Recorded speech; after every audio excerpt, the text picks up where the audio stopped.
Sekjen PD Perjuangan Hasto Kristianto melontarkan pantun yang menyebut Mahfud MD sebagai bacawa pres. Bukan kali ini Hasto berpantun soal bacawa pres. Sebelumnya Hasto juga pernah berpantun dengan menyebut Ridwan Kamil sebagai bacawa pres Ganjar. Terima kasih sekali lagi atas undangan dari Prof. Mahfud. Koalisi pengusung Ganjar Pranowo hingga kini belum menetapkan nama bakal cawapresnya. Namun sejumlah elit PDIP beberapa kali memberi sinyal nama-nama bakal cawapres Ganjar, antara lain Ridwan Kamil dan Mahfud MD. Terbaru, Sekjen PDIP Hasto Kristianto melontarkan pantun yang kali ini menyinggung nama Mahfud sebagai bacawa pres. Lewat pantun, Hasto menyebut Mahfud sebagai bacawa pres yang lurus tegak, yang pemikirannya membuat rakyat semakin percaya diri. Siapa yang tidak tahu Profesor Mahfud MD? Salah satu bacawa pres yang lurus tegak dan suka wedang ronde. Pemikirannya luas hingga beberapa dekade. Di tangannya rakyat semakin pede, saudara-saudara sekalian. Sebelumnya lewat pantun, Hasto juga pernah menyinggung nama Ridwan Kamil sebagai bakal cawapres Ganjar saat meresmikan Monumen Bung Karno di Bandung, Jawa Barat. Kang Emil memang kaya prestasi, memajukan Jabar penuh karya seni. Pemilu akan digelar beberapa bulan lagi. Bacawa pres Pak Ganjar ternyata ada di sini. Ganjar Pranowo beberapa waktu lalu sempat mengunggah foto ngopi bersama Mahfud MD. Sedangkan Ridwan Kamil mengaku sudah bertemu Ketua Umum PDIP Megawati Soekarno Putri. Pakar politik menilai dua nama Mahfud MD dan Ridwan Kamil bisa jadi penentu kemenangan jika menjadi pendamping Ganjar. Memang kenapa Mahfud MD dan kemudian Ridwan Kamil belakangan ini cukup santer dikaitkan? Karena memang secara elektabilitas baik Mahfud ataupun Ridwan Kamil jika diduetkan dengan Ganjar Pranowo relatifly memberikan insentif politik elektoral yang relatifly signifikan. Ganjar bisa naik elektabilitasnya itu ya jika berpasangan dengan Mahfud ataupun dengan Ridwan Kamil. Dua sosok ini nyaris tidak punya celah gitu ya dalam konteks politik elektoral. Tentu Bu Megawati gitu ya, Ganjar Pranowo dan partai-partai politik pengusung lainnya agak kesulitan kalau memang sudah mengerucut pada dua nama ini. Kira-kira siapa yang paling layak dan paling pantas untuk berdampingan dengan Ganjar. Ini dua-duanya barang bagus soalnya Mas. Tinggal dicari siapa yang sebenarnya paling memungkinkan ya. Secara ideologi, secara pemikiran, dan secara elektabilitas itu bisa mengunci kemenangan di 2024 nanti. Bacawa pres Ganjar hingga kini masih dibahas pimpinan parpol anggota koalisi pendukung Ganjar Pranowo. Namun dalam berbagai kesempatan PDIP menyebut tidak menutup kemungkinan nama bacawa pres akan diumumkan di detik akhir jelang pendaftaran Capres-Cawapres ke KPU. Tim Liputan Kompas TV. Sekjen PD Perjuangan Hasto Kristianto kembali berpantun menyinggung nama bacawa pres. Apakah ini kode atau sinyal nama-nama yang disebut Hasto di pantun akan menjadi pendamping Ganjar Pranowo? Kami membahasnya bersama Ketua DPP PD Perjuangan Ahmad Basarah dan pakar politik Nyarwi Ahmad. Selamat sore Pak Basarah, Pak Nyarwi. Sore, Cindy. Selamat sore, Cindy. Hai Pak Basarah. Ini dua kali Sekjen PD Perjuangan Mas Hasto berpantun. Sekarang menyebut Mahfud MD, sebelumnya menyebut Ridwan Kamil. Apa sih sebenarnya makna pantun dari Mas Hasto ini untuk PD Perjuangan soal bacawa pres? Cindy, pertama sekarang ini sudah menjadi tren bahwa setiap tokoh-tokoh politik ceramah atau berpidato, ceramah dan pidatonya itu acap kali ditutup atau diawali dengan pantun. Ya. Nah, saya kira Sekjen PD Perjuangan Dr. Hasto Kristianto salah satu tokoh yang di banyak pidatonya sudah mulai menggunakan pantun-pantun ketika beliau berpidato. Tapi nyebut-nyebut bacawa pres loh Pak Basarah. Dalam kaitan konten pantun yang beliau sampaikan di dua forum, di Bandung dan kemudian di Jakarta, pantun untuk Ridwan Kamil dan Profesor Mahfud MD, tentu kaitannya dengan dinamika politik kontemporer. Karena memang pada faktanya sampai dengan hari ini di posisi menjelang 37 hari pendaftaran capres bacawa pres dibuka di KPU atau 153 hari menjelang pencoblosan, dinamika politik tentang pencapresan ini memang semakin intens. Nah, saya kira apa yang disampaikan oleh Sekjen PDI Perjuangan itu adalah suatu representasi yang bisa saja nama Profesor Mahfud MD, Ridwan Kamil menjadi figur yang kemudian menjadi pertimbangan Ibu Megawati Soekarno Putri. Tetapi itu tentu saja tidak definitif karena politik itu tidak seperti matematika, 2 tambah 2 itu tidak harus 4, bisa 5, bisa 3, dan seterusnya. Artinya kemungkinan bacawa pres yang lain, seperti Sandiaga Uno, lalu kemudian Erick Thohir, dapat pantun juga begitu, dan lain-lain, itu masih berpeluang karena dinamikanya masih sangat tinggi. Tetapi kalau bicara Profesor Mahfud MD, saya kira di antara bacawa pres yang ada, beliaulah satu-satunya bacawa pres atau bahkan sedikit dari figur atau tokoh Indonesia yang punya pengalaman trias politika yang lengkap. Oke, baik. Pernah menjabat Ketua Mahkamah Konstitusi, kemudian Menteri. Baik, Pak Basarah, maaf saya harus potong karena kita akan mendengarkan kumandang azan maghrib terlebih dahulu untuk wilayah DKI Jakarta dan sekitarnya. Selamat menunaikan ibadah sholat maghrib, saudara, bagi Anda yang berada di wilayah DKI Jakarta dan sekitarnya. Perbincangan soal pantun Sekjen PDI Perjuangan yang menyinggung nama Bacawa Pres Mahfud MD, yang disebut adalah Bacawa Pres, akan kami bahas bersama dengan Ketua DPP PDI Perjuangan Ahmad Basarah dan pakar politik Nyarwi Ahmad. Pak Nyarwi, kalau Sekjen PDI Perjuangan berpantun menyebut nama Mahfud MD disandingkan dengan Bacawa Pres, itu artinya serius menurut Anda atau hanya memberikan angin segar saja untuk Mahfud MD, PHP begitu? Ya, begini Cindy, kalau sekedar berpantun saja gitu, tadi saya setuju dengan apa yang disampaikan Bung Ahmad Basarah ya. Itu sering juga, artinya memang nama Pak Mahfud kita tahu itu masuk nominasi ya di antara beberapa nama di bursa cawapres Mas Ganjar ya. Tetapi kalau kita lihat beberapa runtutan dan indikasi lainnya, saya lihat peluang Pak Mahfud per hari ini gitu ya, itu mengalami kenaikan. Kenapa begitu saya sebut? Karena sebelumnya kan juga ada pertemuan juga ya, misalnya yang di upload di Instagram Mas Ganjar ya, pertemuannya makin asik nih katanya begitu.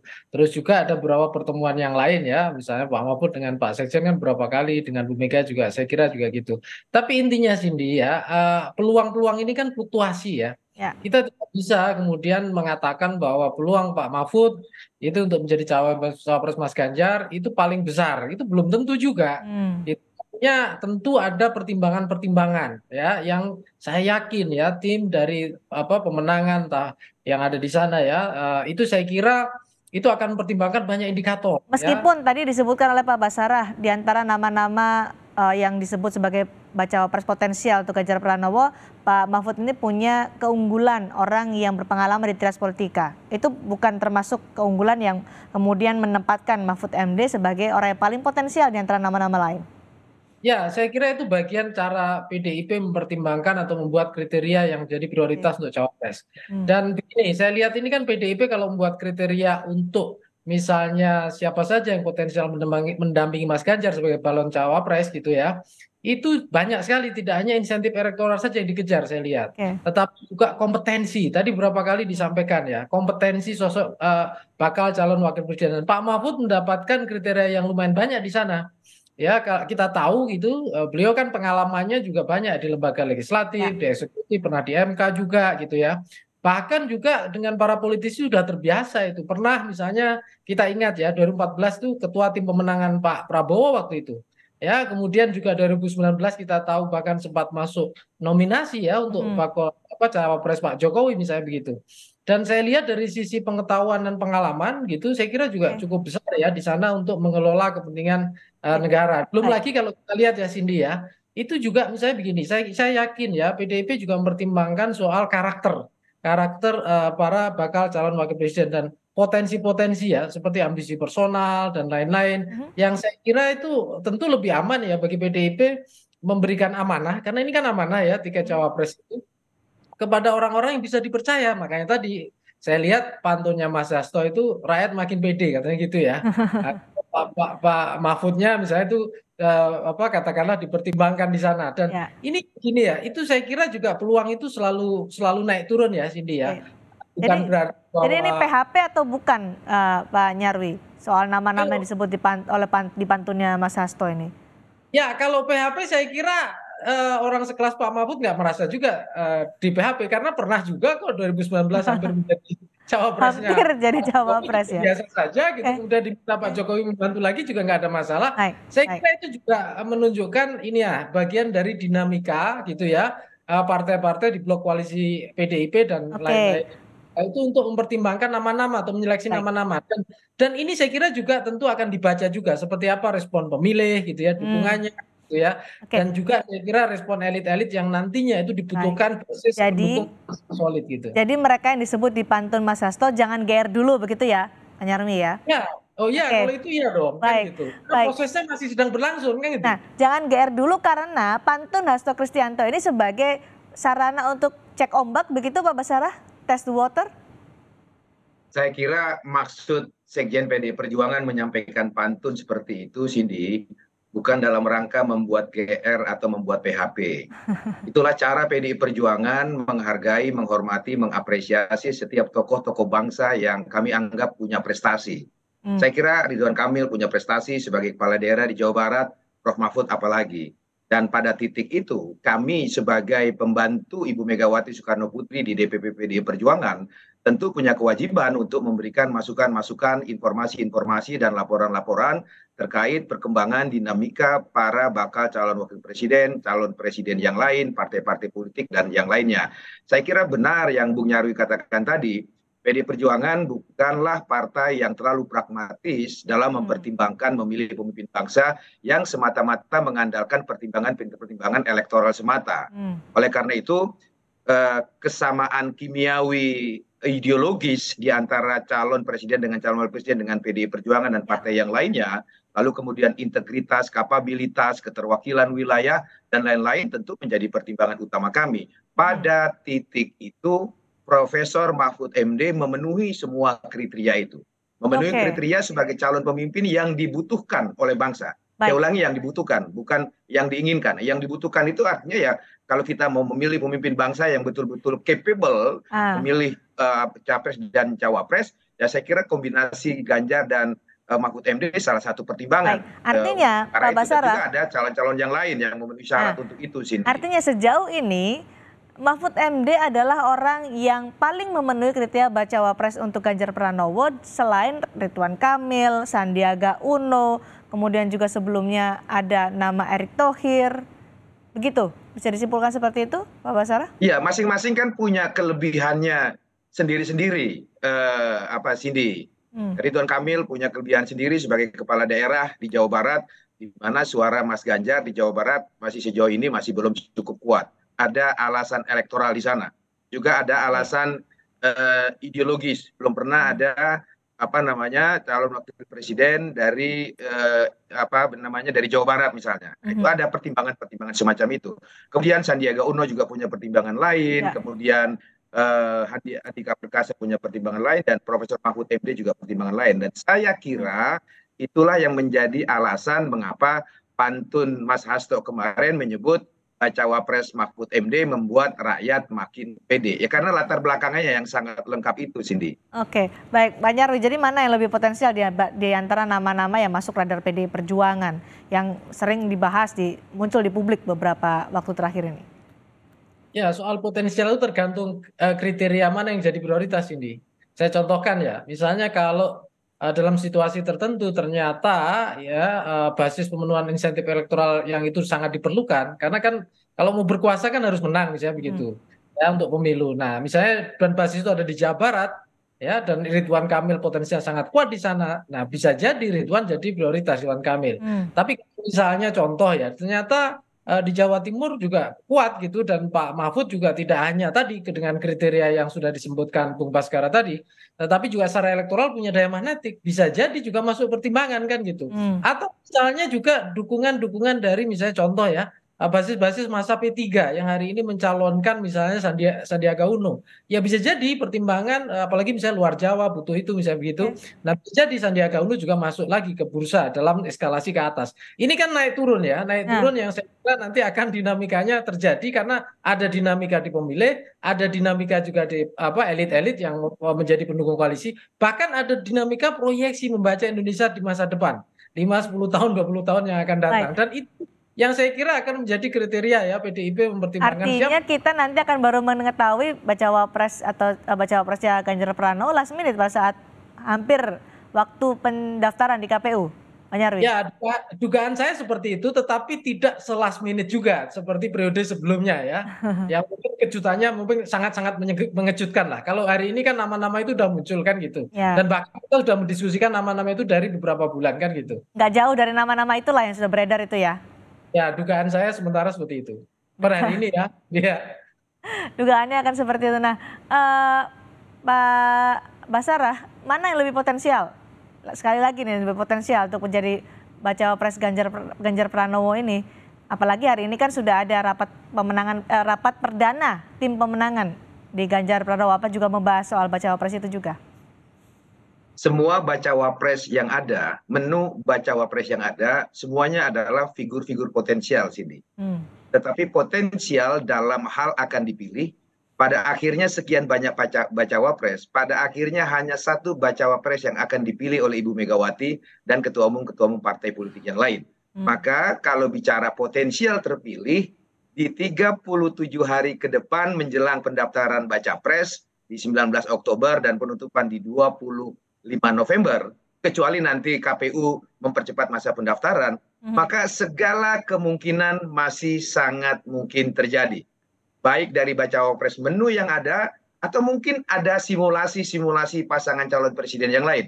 Kita tahu politik Indonesia penuh kejutan, ya, seperti kejutan tiba-tiba kemarin PKB keluar dari koalisi dengan Gerindra, kemudian bersama Nasdem dan Mas Anies Baswedan. Nah, kemungkinan kejutan politik yang lain juga masih ada. Maka mari kita tunggu 37 hari ke depan, di 19 Oktober sampai 25 November, siapa kira-kira formasi bacawa pres atau capres dan cawapres yang akan diputuskan oleh Ibu Megawati Soekarno Putri dan partai-partai pendukung lainnya, Cindy. Hari ini H-37 hari pendaftaran baca pres dan bacawa pres, sudah ada rapat perdana. Dibahas juga nggak Pak Basarah soal bacawa pres Ganjar Pranowo di rapat hari ini?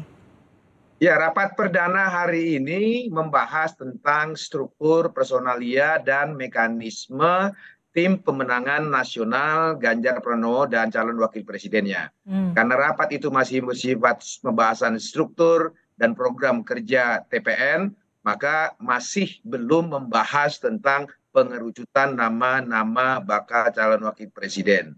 Gitu, Cindy. Baik, Pak Nyarwi, ini kan masih saling intip kekuatan koalisi sekarang yang masih belum mendeklarasikan kan, koalisi pendukung Ganjar Pranowo dan juga pendukung Prabowo Subianto.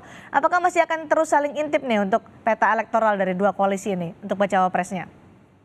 Ya, kalau bahasanya saling intip lah ya teman-teman media. Tapi sebenarnya menurut saya mereka semua ini di blok ini kan tentu menyiapkan ya, tidak hanya kriteria yang dipakai, tetapi juga terus-menerus menseleksi, mencari mana yang terbaik.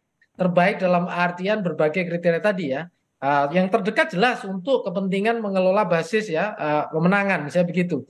Yang kedua jelas menunjukkan kemampuan misalnya sosok cawapres ini ya. Cawapres sejauh mana dia mampu katakanlah mensupport ya visi menjadi sosok yang kompatibel masing-masing gitu ya, atau secara chemistry itu nyambung gitu, memperkuat brand.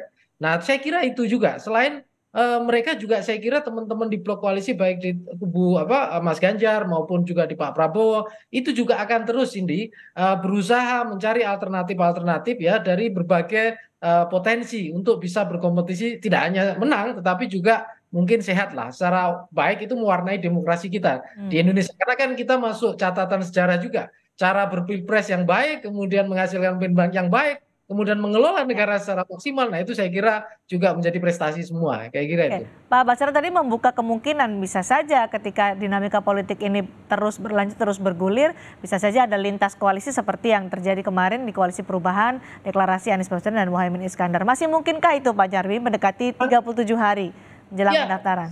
Kemungkinan itu sangat terbuka, Cindy. Kenapa? Karena ya kita tahu ya dinamika antar anggota di blok koalisi ini masih mungkin terbuka. Tetapi blok koalisi menurut saya tetap hanya saja ada kemungkinan berubah. Tetapi balik lagi ya, saya kira juga partai-partai ini kan juga tidak hanya visioner, tetapi juga dihadapkan pada kondisi realistis ya. Ada harapan yang juga harus dipenuhi di internal demokrasi partai maupun kesemuanya. Dan kita sangat nah ini juga warna demokrasi kita. Kalau di beberapa negara kan ada primary election untuk capres maupun cawapres. Di kita ini sebenarnya ini mekanisme internal di blok koalisi saya lihat. Cara mengelola tidak hanya koalisinya saja, tetapi juga nama-nama yang kemungkinan bisa disepakati untuk pasangan bakal calon wakil presiden yang dipasangkan dengan capres itu. Oke. Nah, target selanjutnya nih Pak Ahmad Basarah setelah rapat perdana soal bacawa pres nanti akan pembahasannya seperti apa? Strategi dari koalisi pendukung Ganjar Pranowo ini. Ya, Cindy, kebetulan Partai Pendukung Kerjasama Politik Pak Ganjar Pranowo pada hari ini berada pada posisi yang solid karena sudah dapat dipastikan Mas Ganjar dengan calon wakil presiden yang akan ditetapkannya dapat mendaftarkan pasangan calonnya ke KPU. Artinya telah memenuhi ambang batas 20%. Kemudian karena itu yang kami lakukan sekarang adalah melakukan konsolidasi baik antar partai politik ataupun antar partai politik dengan organ-organ relawan untuk turun ke bawah, bertemu rakyat, mensosialisasikan tentang figur Mas Ganjar dan juga konsepsi-konsepsi pemikiran-pemikiran serta program-program pembangunan yang akan beliau jalankan jika kelak dia terpilih sebagai Presiden Republik Indonesia. Pada titik itulah kerjasama politik kami saat ini lebih banyak turun ke bawah daripada membicarakan hal-hal yang bersifat elitis karena telah terjadi pembagian tugas di antara kami bersama.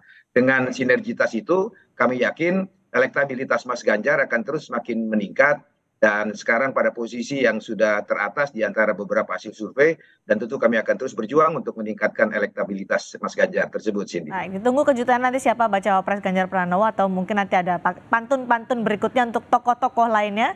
Juga ini menarik untuk disimak dari PD Perjuangan. Terima kasih Pak Ahmad Basarah, terima kasih juga Pak Nyarwi Ahmad sudah berbagi pandangan bersama kami di Sapa Indonesia malam hari ini.